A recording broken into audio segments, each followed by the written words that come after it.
My name is Jazmin White. I'm 25 years old. Today is September 21st, 2015. We're here in Sacramento, California, and I am with my boyfriend, Troy. My name is Troy Watts. I'm 26 years old.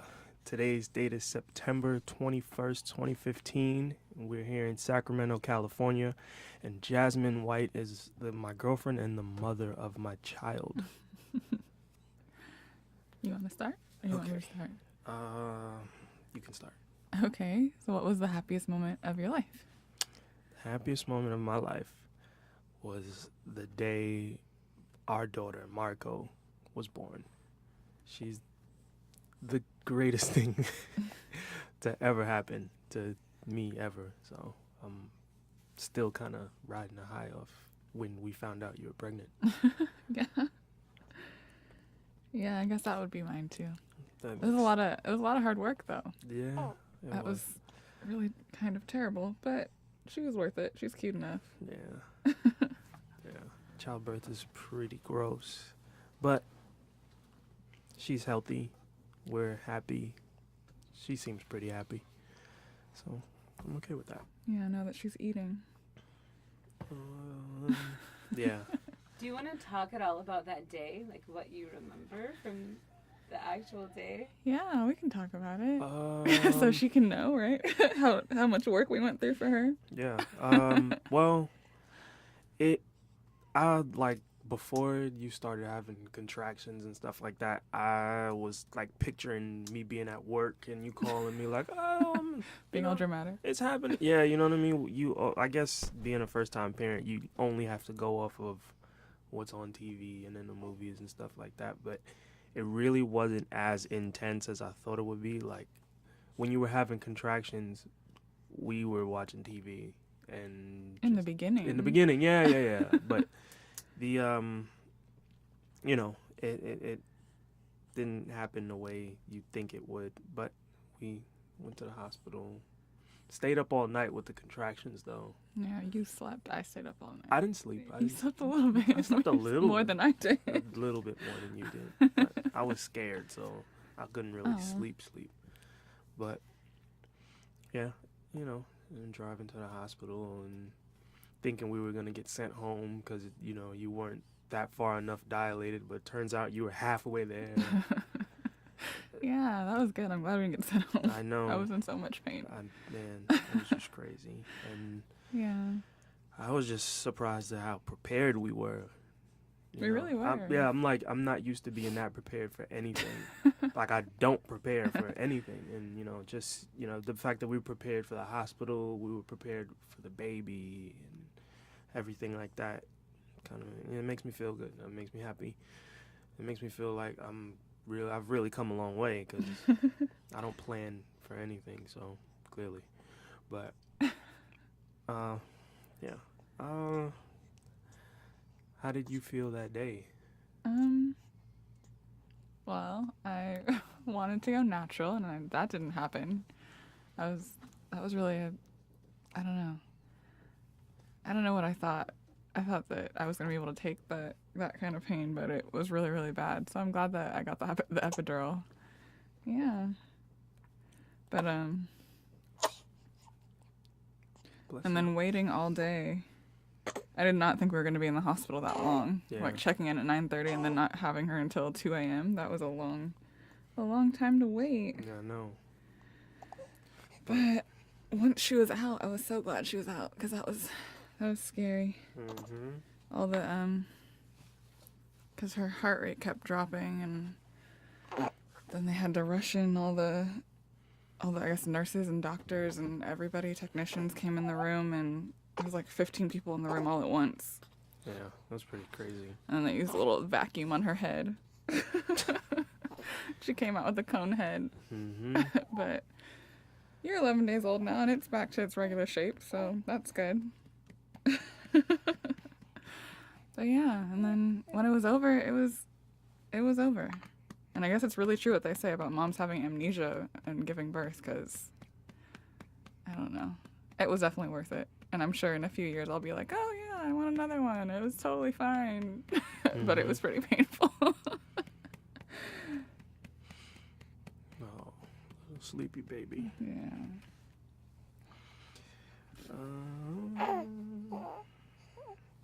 You still hungry? How can you describe the moment when you saw her for the first time? Oh. I'm not sure I just remember her.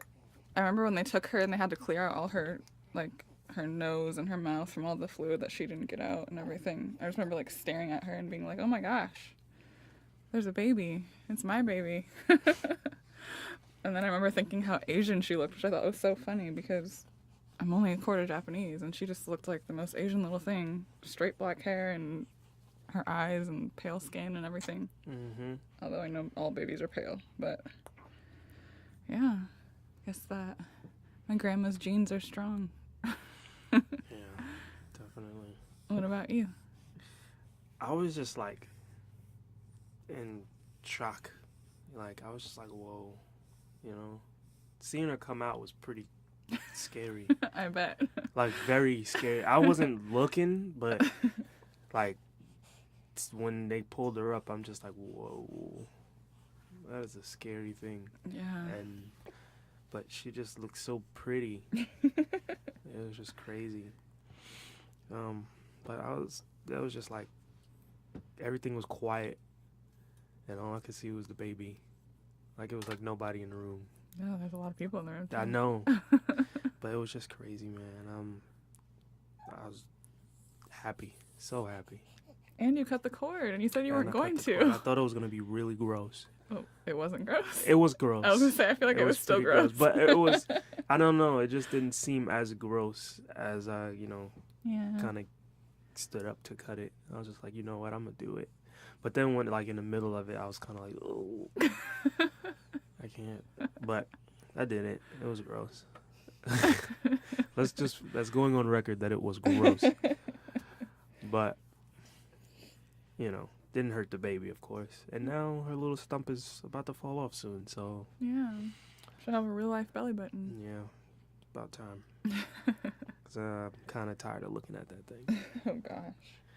But, yeah, so she made me, like I said, I've been happy ever since,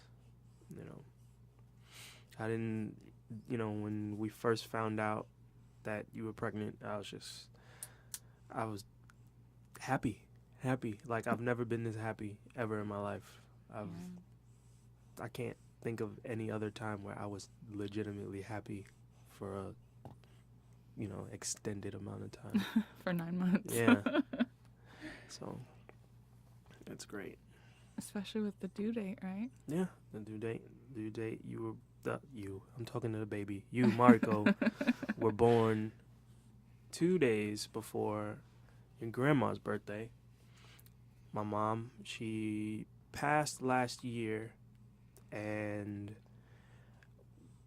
that was probably the worst. I pretty much went from the worst time in my life to the best time in my life in a matter of what would you call that, a year? Maybe. Yeah, almost a year. Almost a year. So, like, my mom, we lost her, and at that point, I kind of felt like I didn't have anyone, but I had Jazmin, and that actually helped a whole lot. Like, I can't imagine what I'd be doing or where I'd be if that happened to me and I was alone. I can't even fathom what would happen. But when we found out, you were pregnant, and the little printout picture had, like, the little due date on it, and I saw that it said September 12th, I was just thinking, like, this can't be real. Like, it's no way that we accidentally have a child and the due date is my mom's birthday. So I'm not the most religious person. Speaking of, I don't think I checked the box on that sheet, but I'm not the most religious person in the world. But to me, that just, like, had to be, like, some kind of sign or something. Yeah.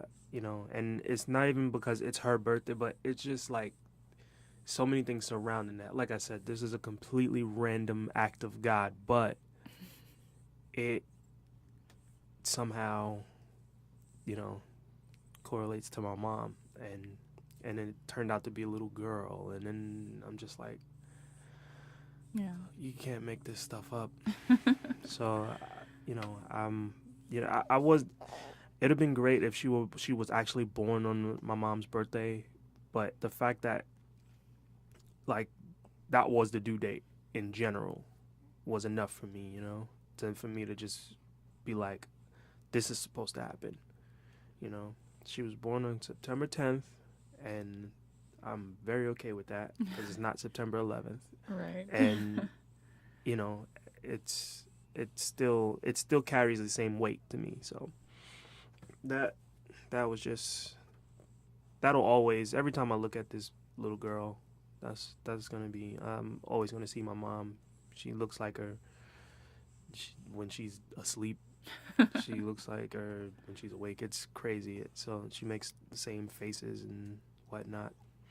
So that's one of the reasons why I'm happy, because I kind of still feel like I have my mom with me Yeah. because of little baby. So.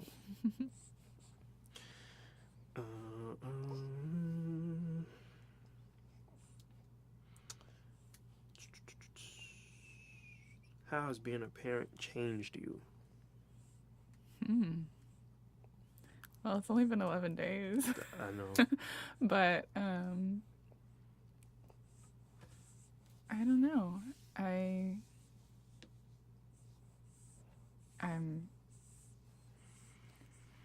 guess I feel like I have more purpose now, because, you know, she can't really do much without us. Mm-hmm. So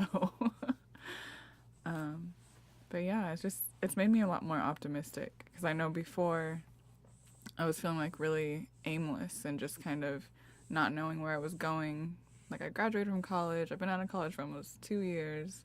Haven't gotten into my career.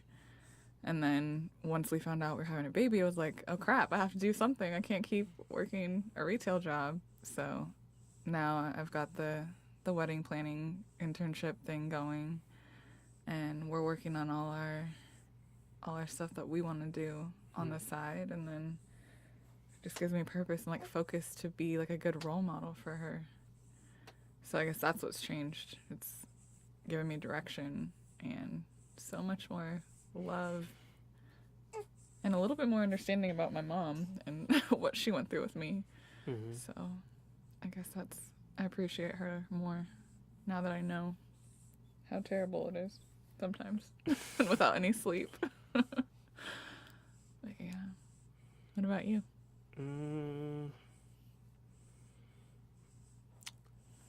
I kind of feel like it's just made me cooler.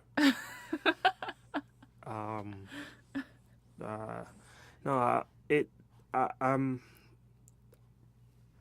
I can pretty much piggyback off what you said about having purpose and, you know, having a reason to do things.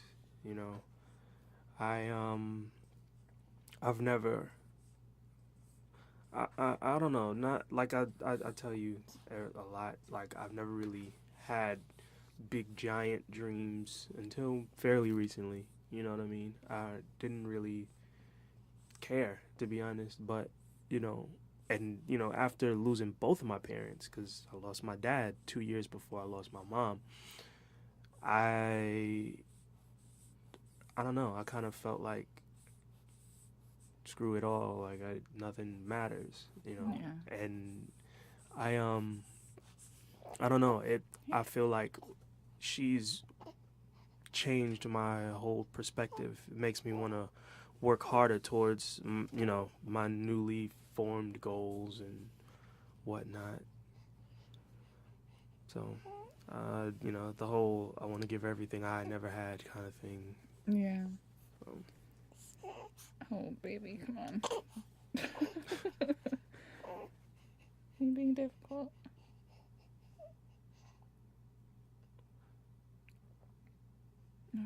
Okay. Okay.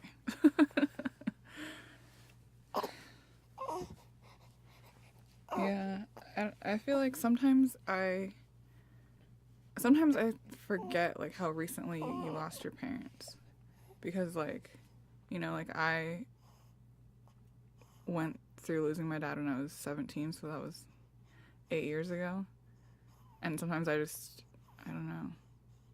Like I know how it is. And I know how hard it was, and I think sometimes I forget that it's been so recent for you, because I don't know if it's because you're older or what you've been through, but you handled it a lot better than I handled it when I lost my dad. And you, I don't know, it's like you said, like you know what you want, and you're like doing it and taking care of it, and I really appreciate that. Like, you're such a good dad. I'm so excited.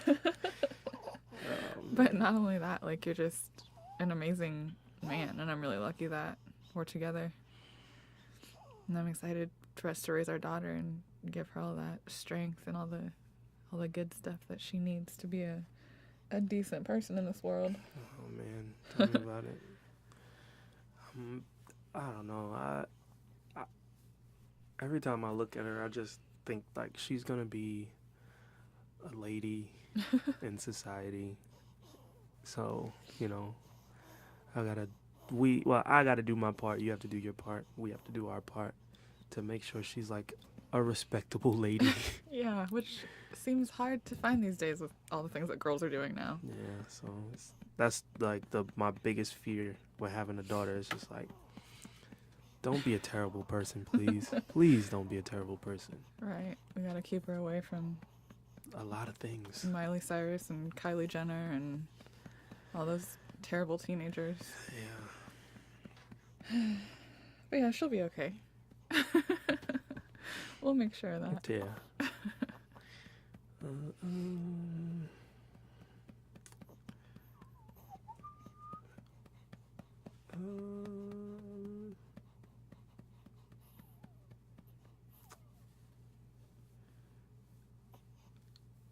What is your earliest memory?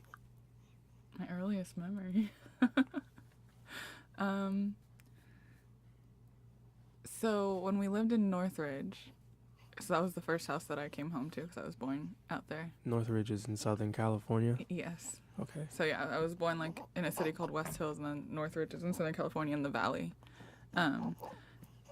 So we moved from there when I was 2, but I remember I used to run around the side of the house, and there's like a little, I don't know, like cutout in the ground, like where all the pipes come out of the house, and you can kind of like go underneath it. Mm-hmm. I used to like hide in that thing.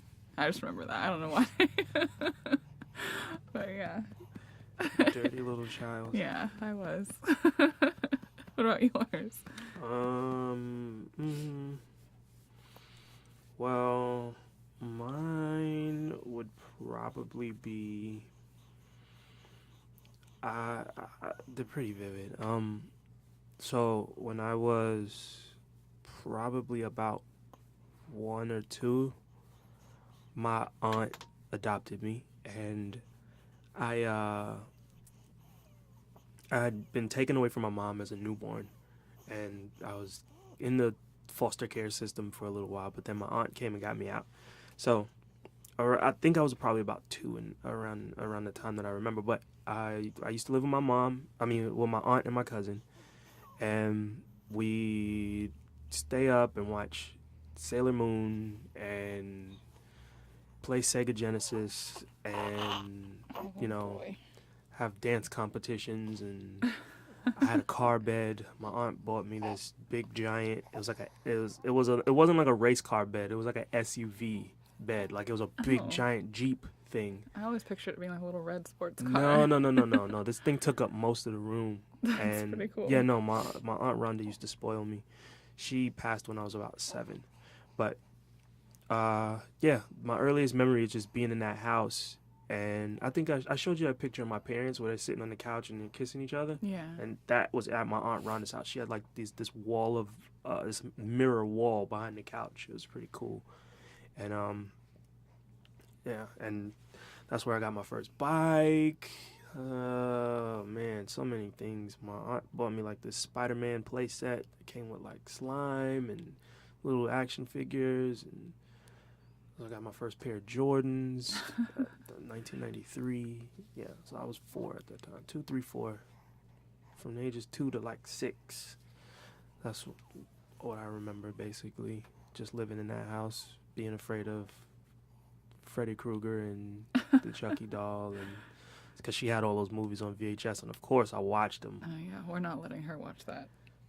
I wish we could. No. It'll make her such a better person. No. She'll understand life. I'm telling you. Look at me. She'll understand life from watching Freddy Krueger? Yes. That's not a real thing. Yes, I'm telling you.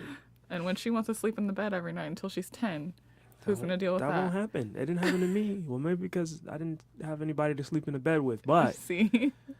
She doesn't have a giant SUV car bed to make her safe. I guess so. But, yeah, so those are my earliest memories. I kind of miss those times, you know, because it was just like nothing, no kind of, I guess everybody has that. They miss when they were little. Mm-hmm. No responsibilities, even though my responsibilities these days are pretty all right. Yeah. Got to pay car insurance and take care of a little baby and go to work. Work is okay. Well. Yeah. It's all right. I'm not mad at it.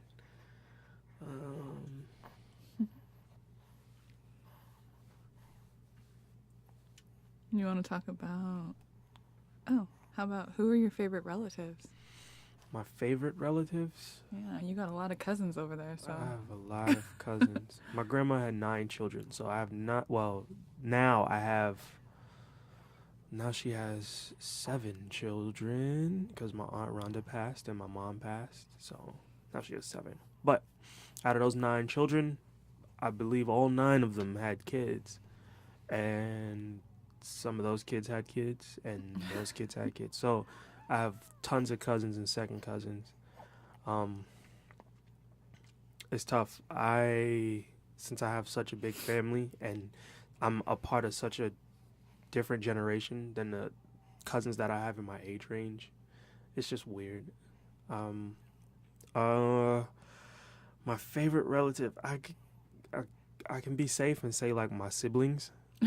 Well, my brothers anyway. Don't want to hurt anybody's feelings. My sisters are okay. They're all right. I'm a lot cooler with them now than I was when I was little. But yeah, I guess my siblings and my cousin Jamari and Brandis. Those have been my closest cousins. My cousin Brandis was the one that I grew up with, my aunt's daughter. She's, what, Brandis is about 31, 32 now. But, yeah, so maybe she's like 33. She's older than me, but not too much older. I don't want to guess too high. No. But, yeah, so those guys, they're my favorites. I mean, my brothers, even though they're really older than me, all my brothers and sisters are in their late 30s, early 40s. My brother Corey, he would take me everywhere. Everywhere he went, he took me. You know, my other brothers never really took me places, but Corey always took me places. We never really got along while I was growing up, but like I said, we're cool now. And, you know, I appreciate the stuff he did with me. And my brother Vernon, he was just a weirdo, and he's super cool. He was always cool. He could draw, and he'd do all types of stuff. And Lamont, that was like my best friend. Lamont is seriously like my best friend in the whole wide world, because we always kind of connect on a really, really close level.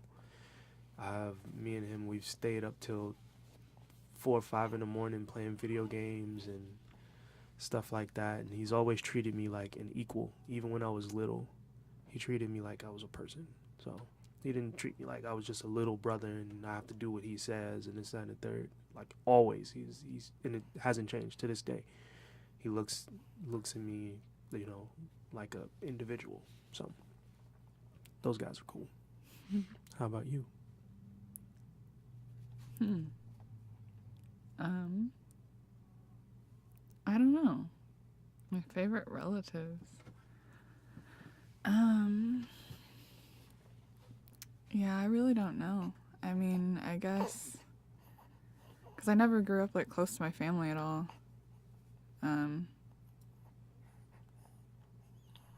It's a lot different than yours, which is why I appreciate your family so much. I mean, I guess my dad was my favorite. But other than him, I don't know. I guess I have some cool uncles. My Uncle Lloyd is pretty cool.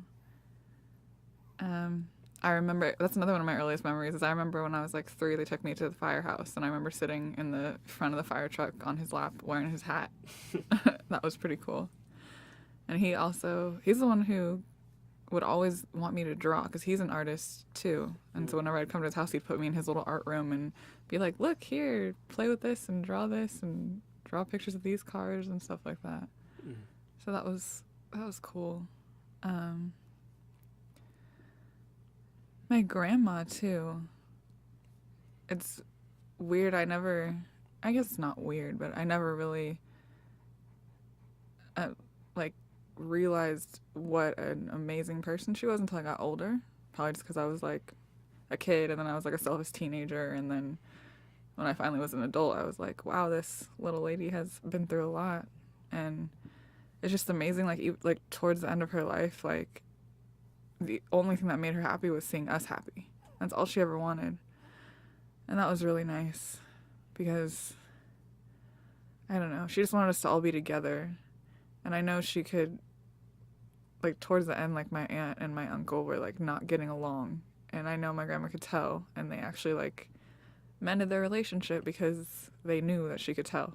Mm-hmm. So, yeah. And then I feel like right after they started being friends again, then that's when she passed. But she just went through so much, and I kind of wish I could have talked to her about it, but I don't know how you talk to somebody who went through World War II and about being in Tokyo and all that kind of stuff. And yeah, I don't know, because I don't know if I told you, I think I told you, she was the oldest. Mm-hmm. So like when all the bombs started dropping, they sent her family out to the countryside, but she had to stay in the city with her dad. Mm-hmm. And so she saw a bunch of crazy stuff. Like because she wrote down some stories from my mom, and I remember reading one, and it was talking about how they hid in the sewers, and she said she remembers coming up from underneath the streets and like just seeing all the devastation like everywhere and the dead bodies, and she must have been 18 or 19 years old. Like she was still pretty young. Mm-hmm. I just kind of wish we could have talked more about that, but I feel like, how do you really talk to somebody about that? Yeah. But yeah, grandma. Yeah, grandma. It's kind of sad I never got to meet her. I know. I wish she could have at least known about Mariko too. I think she would have been so happy. Yeah.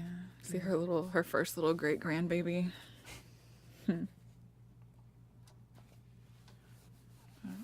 Your Uncle Paul's my favorite relative, to be honest. I don't know, I just wanted to put that out there. Oh yeah, Uncle Paul's pretty cool. He's super cool, man. He is pretty cool.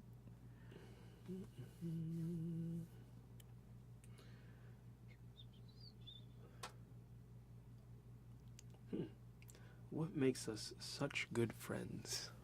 Oh. Well, I feel like when we started dating, since I didn't know that you actually wanted to be more than friends, that might have something to do with it. For us, like, hanging out and actually just hanging out and kind of, like, literally being friends before we were in a relationship, although we just dated for, like, a week or two before we actually started dating. But, I mean, hung out for a week or two before we actually started dating. But I feel like that contributes to it, because I felt like we were actually getting to know each other. I know you might have had different ideas, but I think that has something to do with it. And then just the fact that whenever I meet people, I always feel like your experiences, like, they really define you. And it's just not like what you've been through, but it's how you deal with it. And I always appreciate that about you, how you'd been through, like, so much and you were still a really good person, because you could have had every reason to be, like, a really terrible, just I hate everything kind of person, and you're not that at all. And I kind of feel like I've had a few things that I could have that could have made me go that way.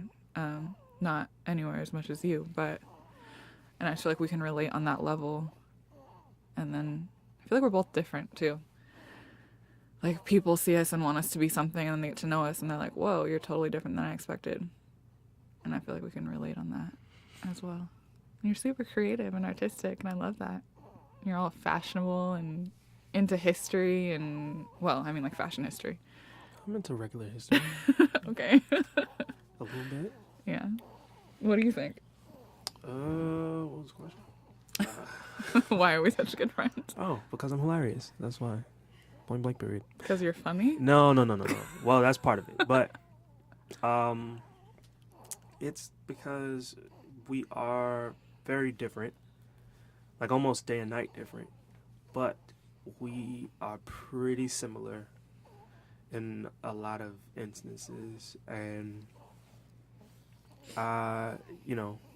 we like to make bad jokes, and we like to sit around and do nothing sometimes, and we just the things that we like to do together, we like really do them, and we really enjoy them, and that's you can't like put a price on that. That's probably one of my favorite things, although I would love for you to just start watching bad movies with me. That's like the icing on the cake. Once you start to like terrible movies, then I don't think I can be more in love with you, but that might do something. That might exponentialize our relationship. No, but yeah, I think just because the things that we have in common between us are really common. Like, there's so much. Yeah. And it's great. And I like the fact that we're different, because I get to, like, when we first started, dating or whatever, I experienced so many new things, and, things that I probably wouldn't have experienced had I not even known you. So, yeah. I appreciate our differences a lot of the time, and it's pretty cool. So I mean, we have 5 more weeks of leave together, so maybe we'll watch some movies. yeah, how about it? Who knows, we might run out of things to watch. Probably not, but is there anything you want to tell Mariko? I love you. I mean, I tell you well, that. That goes without saying. I tell you that every day, but just okay. Because I was kind of thinking about this, not in the terms of this session, but just in general. I was like having a dream or something, and like I'm talking to a teenage Mariko, Oh, and I'm God, just like a teenager. like whatever you do, just don't think that us being mad at you is like the worst thing in the world. It's not the end of the world if we're upset. And I could tell you one thing my dad always told me is just whatever you do, tell us the truth, because we will fight for you, good, bad, right, wrong. I'm always going to fight for you. Your mother's always going to fight for you. But we can't defend a lie. So just you could lie to everybody else. I don't care, but just don't lie to us. Make sure you tell us what's really going on, so we know and we can figure something out, and we'll figure it out between us later. But we can't defend a lie. We can only defend the truth, and we'll always defend you. So that's that might be it. Like I said, nothing's worse. No, like us being mad at you is not the end of the world, because you might think like, oh my God, they're gonna be so mad at me. Let me hide this. Let me not tell them, because they're gonna be so pissed. Just let us be mad at you and then move on, because it could definitely get worse from there. So teenagers are stupid people. They are stupid people. It's hard being a teenager, though. But yes, they are stupid. But it's hard, because you think everything is the end of the world. And you think it's all so serious. It's not. And then you graduate and you find out that nothing mattered. Yeah. Nothing. None of it. Like, absolutely none of it. Literally the only thing that mattered was school. And, But not even then, because you could go to junior college. yeah. Yeah, pretty much. But, yeah, so, you know, you're going to be a beautiful young lady. And you're going to have a hilarious father and a beautiful mom. And we're all going to be cool. Don't worry. Yeah. So, you'll hear this more than once from me anyway. So. Yeah. What about you? What do you want to say to baby? I think I just want her to know that she needs to love herself, like, just in general. Because they always say, like, love yourself before you can love anyone else. Like, that's true. But she really just needs to love herself because all you really need is you. And like, us. You need us. You need us too. Well, I mean, when she gets older. Okay, I guess so. But Like, you know, because, you know, like you said, teenagers are stupid and girls are mean. And I'm sure by the time she gets to that age, she won't have problems with it. But if she ever does, she just needs to remember that she's amazing and that we love her and that she loves herself. And I'll punch somebody in the face if I have to. And your dad will beat up anybody who hurts you. Everybody. But at the end of the day, like, what you want is what's most important. And doing what you want doesn't make you selfish. It just means that you know what you want. And that you can take care of yourself. And we will raise you to make sure you take care of yourself and you become a beautiful person. And just always have faith that you're doing what's right. And I just feel like that's really important. Because I feel like there's so many people that are going to try and change your mind, and boys that are going to try and convince you to do whatever, and girls are going to do the same thing. But at the end of the day, you're the only one who matters. Yeah. If anybody tries to do that, just call them stupid and walk away. Yeah. Is that it? I think that might be it. Okay.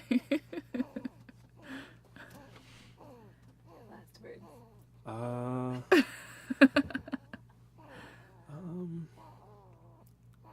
Thank you to Tiffany Brown for telling us about this. There you go. It was great. Can't wait to play this for the baby later on down the line. She won't be a baby, but whatever. Yeah. Oh, yeah, good. Oh, yeah. Good. All right.